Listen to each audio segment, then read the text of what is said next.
Hello student, আজি তোমালোকক গুৱাহাটী হাই কোৰ্টৰ যোনটো 2017 চনত ডিস্ট্ৰিক্ট কোৰ্টৰ কপিজ এণ্ড টাইপিষ্ট পোষ্টৰ পৰীক্ষা হৈছিলে তাৰে মেথছ পৰ্চনখিনি ডিছকাছ কৰিবলৈ ওলাইছোঁ। ইয়াতো বেছি কোৱেশ্যন অহা নাছিলে, 5টা কোৱেশ্যনে আহিছিলে অনলি।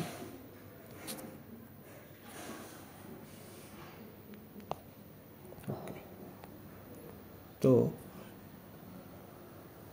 এইটো এটা এজ ৰিলেটেড কুৱেশ্যন।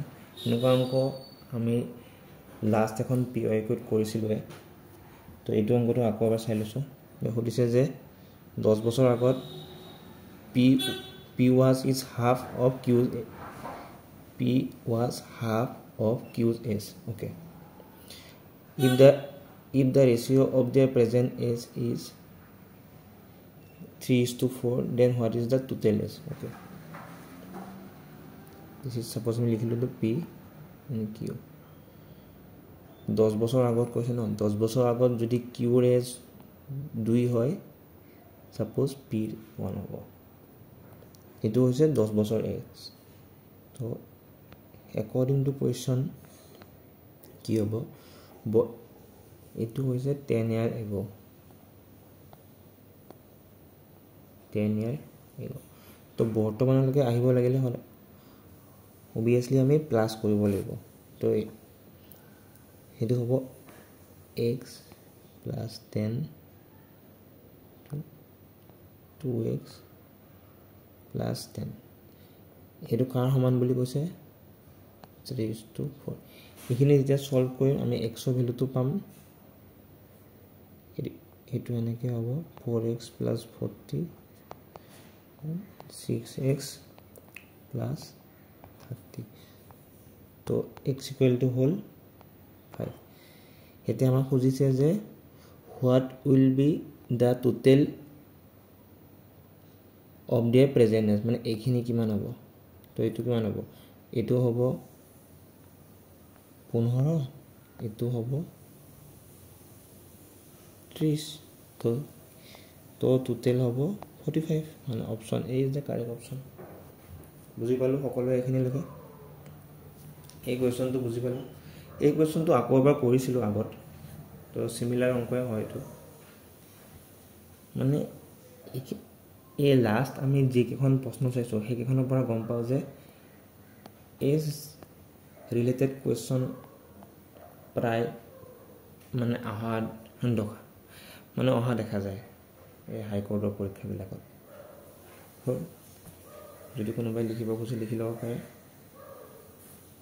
অ'কে, এইটো মই ক্লিয়াৰ কৰি দিছোঁ। এতিয়া নেক্সট কুৱেশ্যনটোলৈকে গৈছোঁ। এইটো হৈছে স্পীড এণ্ড ডিষ্টেঞ্চ। অ'কে, তো কি দিয়া আছে? এখন ট্ৰেইনৰ স্পীডটো দিয়া আছে আৰু 250 মিটাৰ লং এটা প্লেটফৰ্ম পাৰ কৰিছে 26 ছেকেণ্ডত। তেতিয়াহ'লে সুধিছে যে what is the length of the train. Okay, তো এনেকুৱা কুৱেশ্যনত কি হয়, প্ৰথম কামটো হৈছে এই যোনটো স্পীডটো দিয়া আছে কিলোমিটাৰ পাৰ আৱাৰ, সেইটো যেতিয়া আমি মিটাৰ পাৰ ছেকেণ্ডলৈকে কনভাৰ্ট কৰিম, এইটো হ'ব 72 into 1000। তেতিয়া এইটো হ'ব 60 into 60। এইখিনি কাটাকাটি কৰিলে হ'ব 20 মিটাৰ পাৰ ছেকেণ্ড হ'ল। তাৰপিছত যেতিয়া এখন suppose this is a train, suppose when a train crosses a platform, suppose this is a platform, তেতিয়াহ'লে কি হয়, ট্ৰেইনখনে নিজৰ ডিষ্টেঞ্চটোৰ লগতে এই প্লেটফৰ্মৰ ডিষ্টেঞ্চটো পাৰ কৰে। তো আমাৰ এনেকুৱা অংকবিলাকত ডিটো হয় কি L, suppose length of train plus length of platform. And again আমি জানো যে এছ ইকুৱেল টু কি আছিলে? D/T। এছৰ ভেলুটো কিমান পাইছোঁ? 20। ডি মানে suppose length of train we don't no, suppose this is x and suppose this is 250 and time to দিয়া আছে 26 এখানে যেটা সলভ কৰিম আমি পাম x equal to 520 minus 250 is equal to 270 বুজি পালো মানে option A is the correct option যদি কোনোবাই লিখিব খুঁজে লিখি ল'ব পাৰে কোৱেশ্চনটো এনেকুৱা কোৱেশ্চন ইম্পৰ্টেণ্ট হয় যেতিয়া এখন ট্ৰেইনে এটা প্লেটফৰ্ম অতিক্ৰম কৰি দিয়ে তেতিয়া সেই কেতিয়াবা সুধে এই প্লেটফৰ্মটোৰ ডিষ্টেঞ্চটো কিমান আৰু মানে কেতিয়াবা সুধে এই ট্ৰেইনখনৰ ডিষ্টেঞ্চটো কিমান এনেকুৱা অংকবিলাক ইম্পৰ্টেণ্ট হয় বুজি পালো এইটো ওকে তো এইটো মই ক্লিয়াৰ কৰি দিছোঁ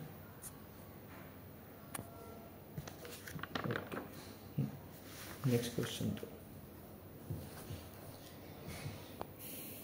question to is again a boat and streamer question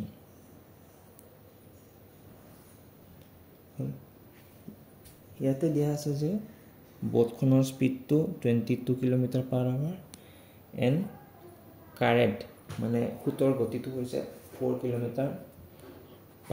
downstream বুলি কৈছে অলৱেজ মানে তোমালোকে মনত ৰাখিবা যেতিয়া ডাউনষ্ট্ৰীম হয় তেতিয়া speed of boat plus speed of current মানে প্লাস হয়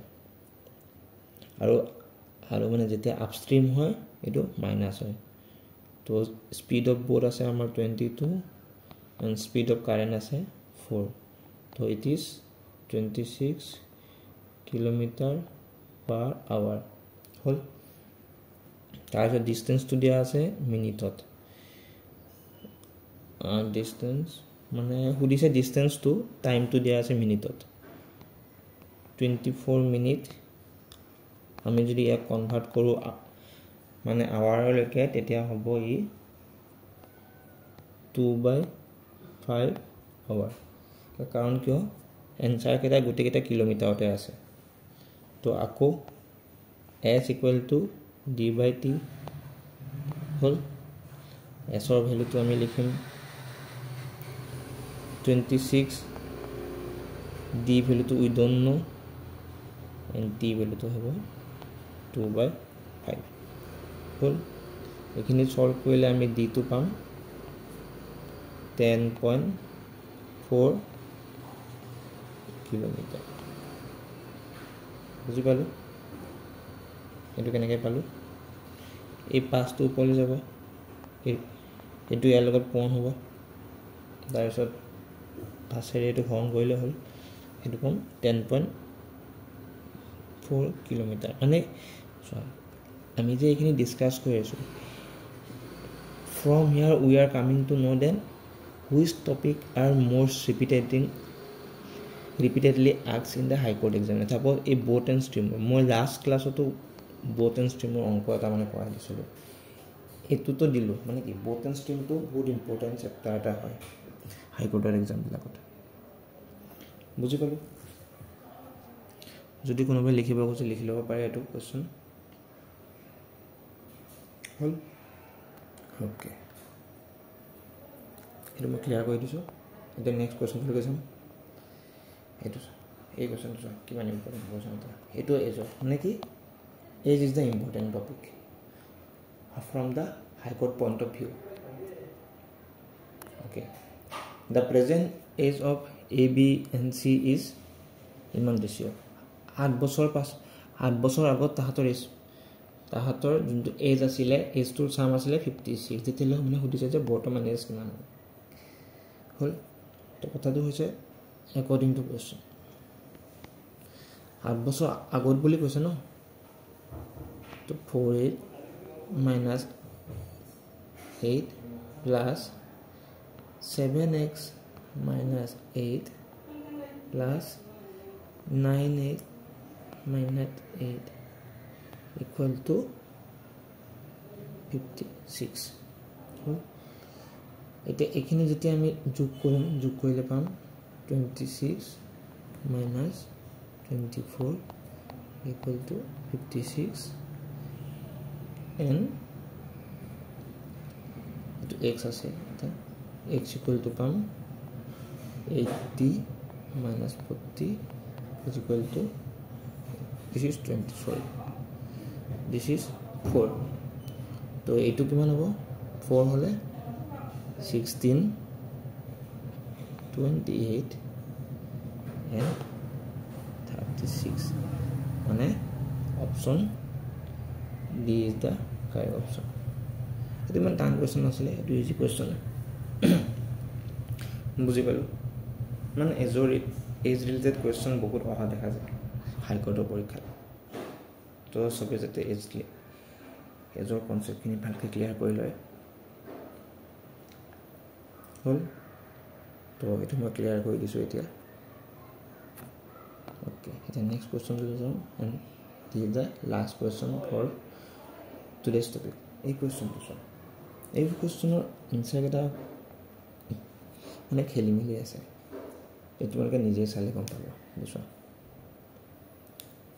এর কি কৈছে যে শোভাস ফাদার 38 ইয়ার যেতিয়া শোভাৰ জন্ম হয় আৰু মাক 36 ইয়াৰ হয় যেতিয়া তাৰ মানে ভাইকৰ জন্ম আৰু ভাইকটো 4 বছৰ সৰু বুলি কৈছে শোভা মানে শোভা তো আমি এনেকৈ কৰিব পাৰো যে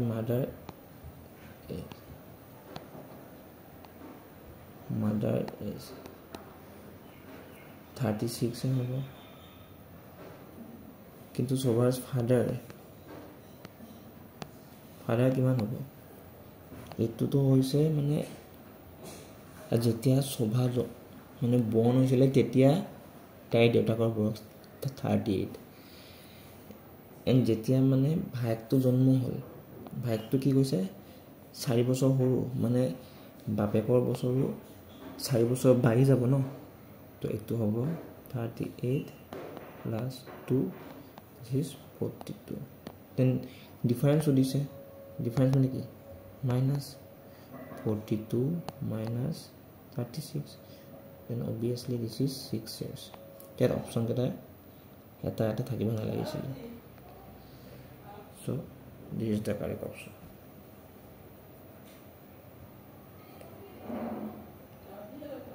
বুজি পালো ওকে আজিলৈ মানে আকৌ আমি নেক্সট ক্লাছত লগ পাম কিছু বেলেগ PIQ সহায়ত আজিলৈ মানে তো I thank you